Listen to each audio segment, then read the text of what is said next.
Assalamualaikum warahmatullahi wabarakatuh. Baik, pada kesempatan kali ini saya akan membuat video micro teaching.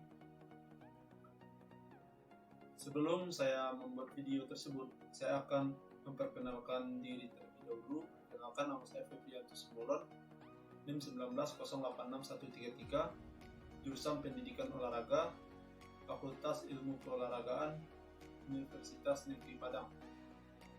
Baik, langsung saja kita saksikan videonya. Assalamualaikum warahmatullahi wabarakatuh.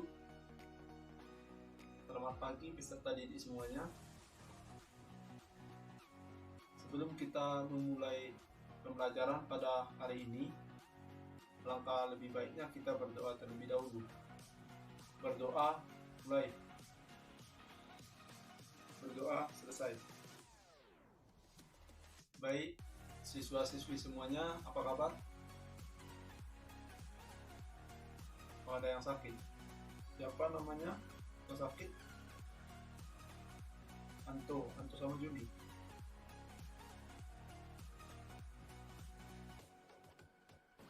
Anto sama Juni. Anto sama Juni yang duduk di depan ya? Yang depan. Anto yang di paling belakang. Oh. Anto sakit apa? Demam. Juni jatuh dari motor. Oke, baik. Bapak sudah mengambil absennya. Lanjut kita ke materi pembelajaran pada hari ini. Pada hari ini kita belajar di dalam kelas. Pendidikan jasmani bukan hanya dilakukan, bukan hanya aktivitasnya di lapangan. Akan tetapi, pendidikan jasmani ini belajar atau beraktivitas juga di dalam kelas. Karena di dalam pendidikan jasmani ada terdiri dari 3 penilaian. Yang pertama itu adalah afektif, yang kedua kognitif, yang ketiga psikomotor. Yang pertama afektif. Apa itu afektif? Afektif adalah penilaian dengan mengenai sikap kalian semua, kesopanan kalian.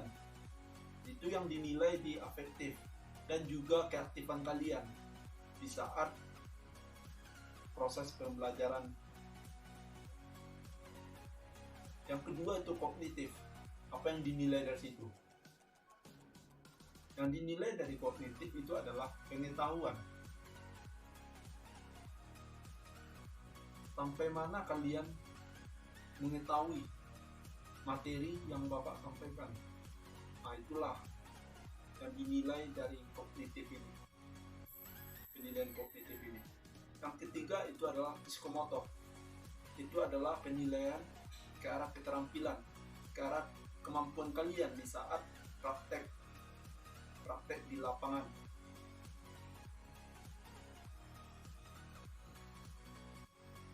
Psikomotor itu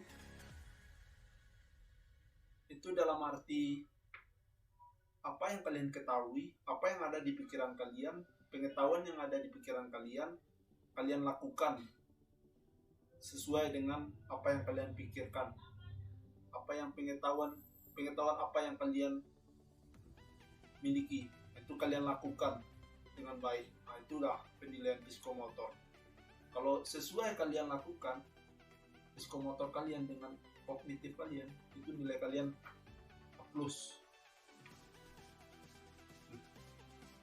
Lanjut materi kita pada pertemuan ini, yaitu materinya renang. Apakah anak-anak semua apa itu renang? Coba silakan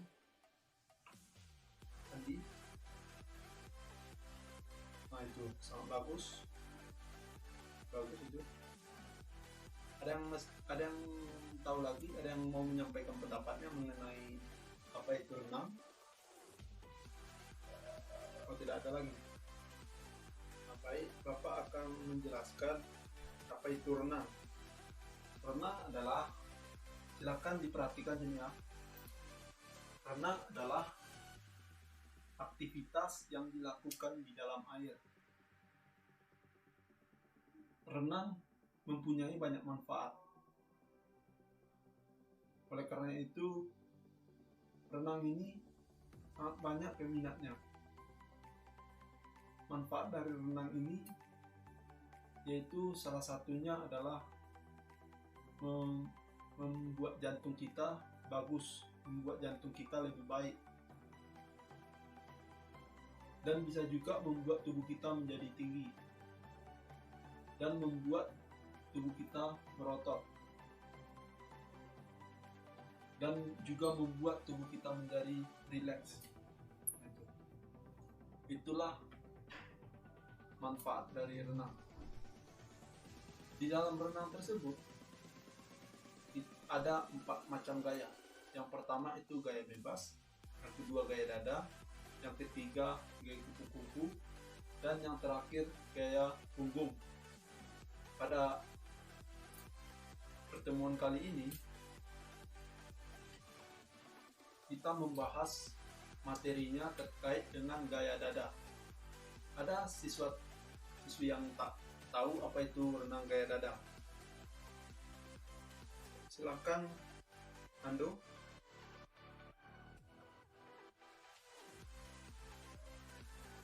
Oh, baik. Itu sudah cukup bagus karena renang gaya dada ini juga lumayan agak jarang ya dilakukan seumuran kalian semua. Ando atlet. Oh iya, pantasan Ando tahu ya. Teman-teman yang lain tidak ada yang tahu. Wow, berarti Ando sendiri aja yang tahu. Jadi Bapak akan ulang apa yang disampaikan oleh Ando tadi. Renang gaya dada adalah renang yang pengambilan nafas itu dengan cara tangan ditarik sampai ke dada seperti ini. Kemudian tangan seperti ini, kepala naik, lalu tangan lurus kembali seperti yang kita lihat di sini. Coba perhatikan ke depan. Itu renang gaya dada itu kalau dibilang itu hampir sama dengan cara kata berenang. Kalau orang-orang biasanya itu mengatakan gaya kata saja, karena emang ya gayanya itu emang ya hampir sama dengan cara kata itu berenang, dari kakinya, dari pengambilan nafas. Itu renang gaya dada inilah gaya yang paling santai, gaya yang mempunyai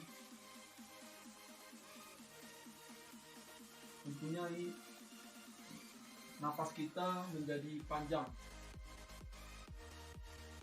Inilah gaya yang membuat kita itu akan lebih kuat berenang, lebih jauh berenang gitu.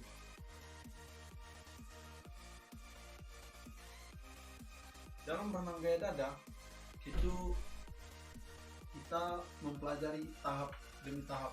Yang pertama itu kita mempelajari teknik meluncur, yang kedua kita mempelajari teknik pernapasan, yang ketiga teknik mengapung, yang keempat teknik kaki renang gaya dada, dan yang terakhir itu teknik tangan renang gaya dada. Baru nanti setelah kita sudah bisa melakukan tahap demi tahap, baru kita koordinasikan gerakan tahapan yang kita lakukan tersebut, baru kita praktekkan seluruh tahapan tersebut. Tahapan yang pertama itu adalah, silakan perhatikan ke depan. tahapan meluncur. Meluncur adalah tujuannya itu adalah membuat laju renang kita jauh. Perenang itu akan memanfaatkan luncurannya di saat mengikuti perlombaan. Cara melakukan meluncur ini adalah, silakan perhatikan videonya.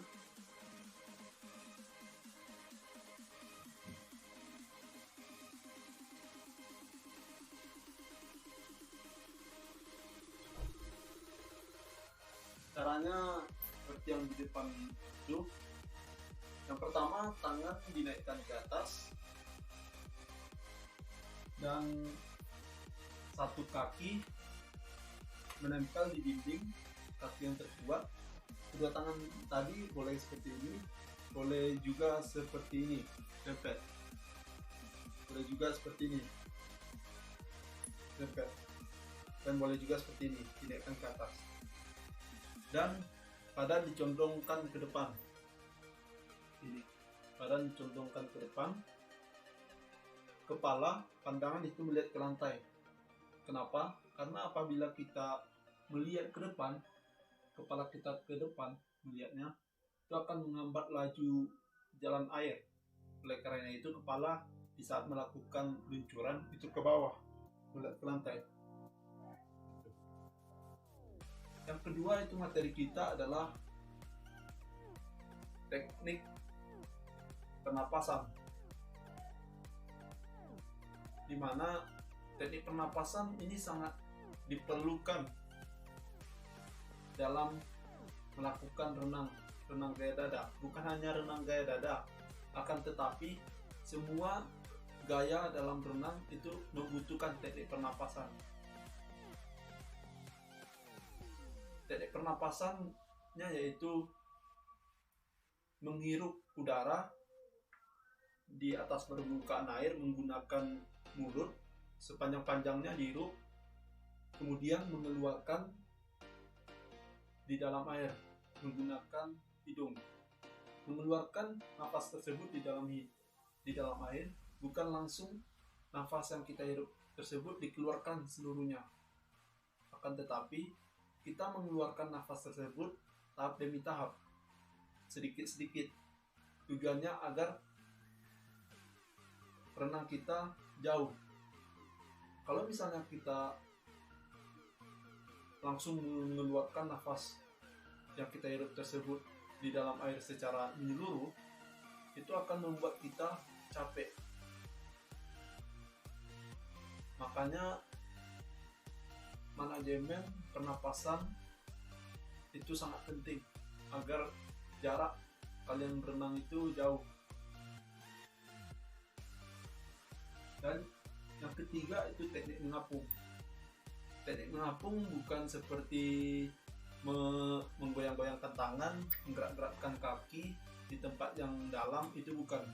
Teknik mengapung yang ingin Bapak ajarkan kepada kalian semua yaitu di mana kita menghirup nafas di atas permukaan air sepanjang-panjangnya, lalu menahan nafas tersebut dan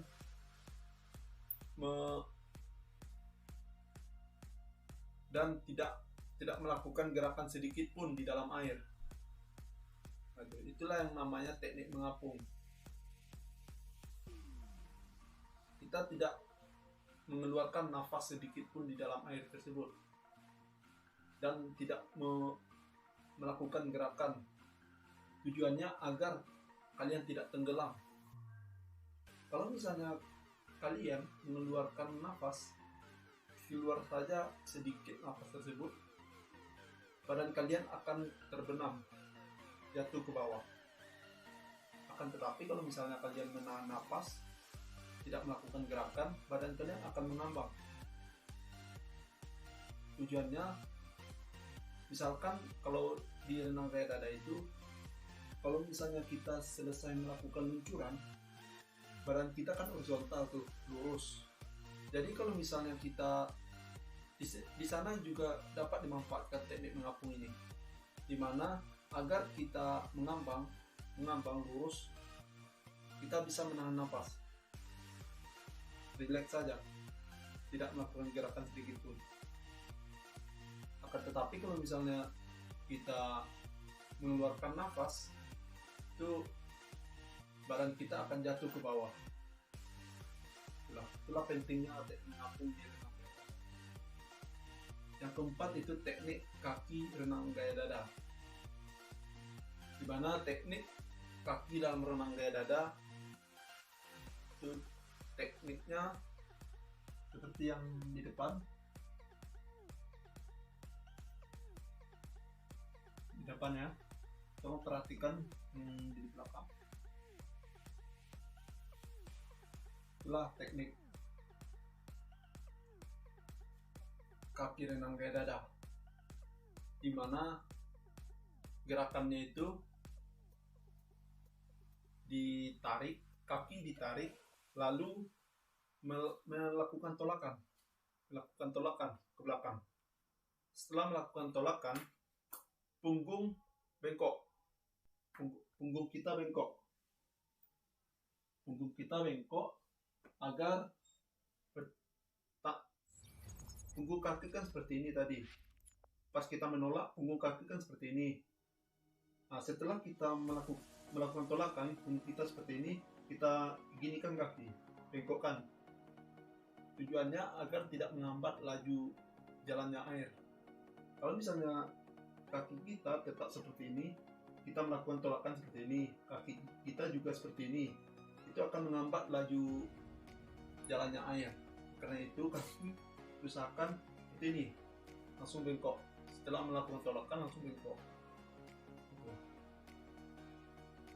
Tekniknya bisa dilihat di depan. Materi selanjutnya itu adalah tangan renang gaya dada.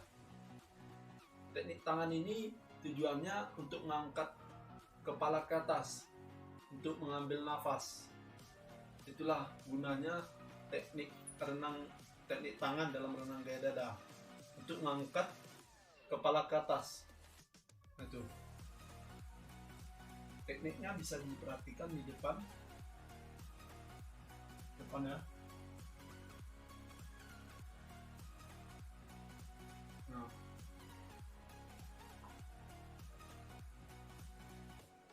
mungkin pada hari ini kita hanya membahas materi atau teori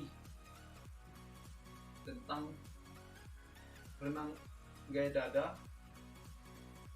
Minggu berikutnya kita akan langsung terjun ke lapangan atau ke kolam.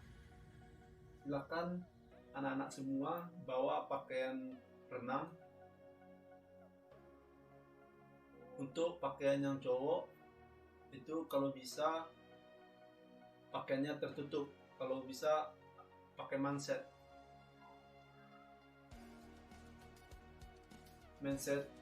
celananya itu sampai di bawah lutut, dan tidak memakai pakaian, harus pakai semuanya.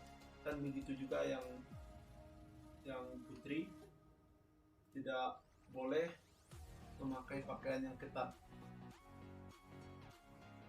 Kenapa Bapak bilang seperti itu? Kalian sudah paham, sudah tahu kalian apa maksud Bapak. Mungkin itulah materi kita pada pertemuan kali ini. Silakan dipahami agar minggu besok di saat kita melaksanakan pembelajaran, anak-anak dapat langsung bisa melakukan teknik dalam renang gaya dada, teknik tahapan dalam renang gaya dada. Mungkin Bapak cukupkan pertemuan kita pada hari ini. Terlebih dan terkurang Bapak mohon maaf. Bapak ucapkan Assalamualaikum warahmatullahi wabarakatuh. Terima kasih. Sampai jumpa minggu selanjutnya.